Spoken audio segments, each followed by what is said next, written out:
នាយកនិងលោកគ្រូអ្នកគ្រូជាទីគោរពចំពោះថ្ងៃនេះផ្ទាល់ខ្ញុំពិតជាមានសេចក្តីសោមនស្សរីករាយក្រៃលែងដែល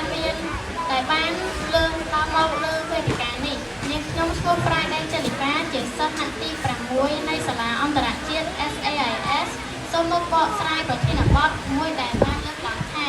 សារៈសំខាន់នៃការអានសូមអង្គវេទិកាទាំងមូលរីករាយសន្តាប់ដូចតទៅការអានជាគ្រឿងនៃការស្ដាប់ការនិយាយនិងការសរសេរភាសាឲ្យកាន់តែពូកែ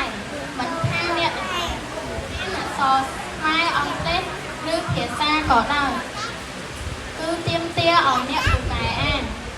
កាន់តែច្រើនដឹងកាន់តែច្រើនអានកាន់តែច្រើនចេះកាន់តែច្រើនមិនថាអ្នកមានសៀវភៅកាសែតប្រឡងលោកឬអានអ្វីក៏ដោយគឺសុទ្ធតែបង្កើនចំណេះដឹងផ្នែកអក្សរសាស្ត្រទាំងអស់តើការអានពិតជាអាចធ្វើឲ្យអ្នកពូកែជំនាញស្ដាប់និយាយនិងសរសេរភាសាមែនឬទេការអានជួយដល់ការស្ដាប់របស់អ្នកដោយមិនច្រឡំអត្ថន័យនៅពេលដែលអ្នកអានគឺអ្នកនឹងដឹងនៅពាក្យចាស់និងពាក្យថ្មីដែលអាចប្រើក្នុងន័យដូចគ្នាបានពាក្យដូចគ្នាតែប្រើក្នុងន័យខុសគ្នានិងពាក្យផ្សេងគ្នាតែអាចប្រើក្នុងន័យតែមួយវិធីសាស្ត្រនេះពិតជាអាចជួយដល់ការស្ដាប់របស់អ្នកឲ្យកាន់តែច្បាស់ដោយមិនច្រឡំពីអត្ថន័យឬខ្លឹមសារនៃឃ្លាឬប្រយោគដែលអ្នកកំពុងស្ដាប់នោះឡើយការអានជួយដល់ការនិយាយរបស់អ្នកបានល្អនៅពេលអ្នកអានអ្នកនឹងដឹងពាក្យចាស់ពាក្យថ្មីដឹងពីឃ្លាប្រយោគកាន់តែច្បាស់ទាំងនេះសុទ្ធតែជំនួយដល់ការនិយាយរបស់អ្នកមានឃ្លាមានប្រយោគមានបែបបទនៃការនិយាយនិងប្រើពាក្យពេចន៍តាមបានត្រឹមត្រូវតាមកលៈទេសៈការអានគឺជួយដល់ការសរសេររបស់អ្នកត្រូវតាមវេយ្យាករណ៍នៅពេលអ្នកអានអ្នកដឹងពីវេយ្យាករណ៍ក្នុងអត្ថបទដែលអ្នកកំពុងអានដូចជារ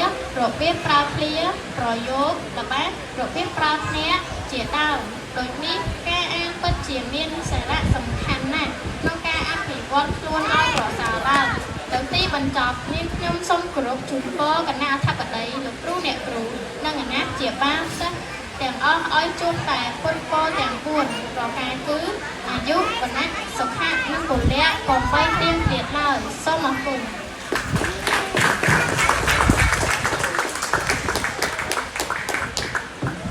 សូមអបអរសាទរសិស្សទាំងអស់ដែលបានបកស្រាយប្រធានបទរបស់ខ្លួនបានយ៉ាងល្អសូមជូនបងប្អូនទទួលបាននូវលទ្ធផលល្អទោះបីជាបងមិនទទួលបាននៅការចុងក្រោយក៏ដោយអូនគឺតែមាន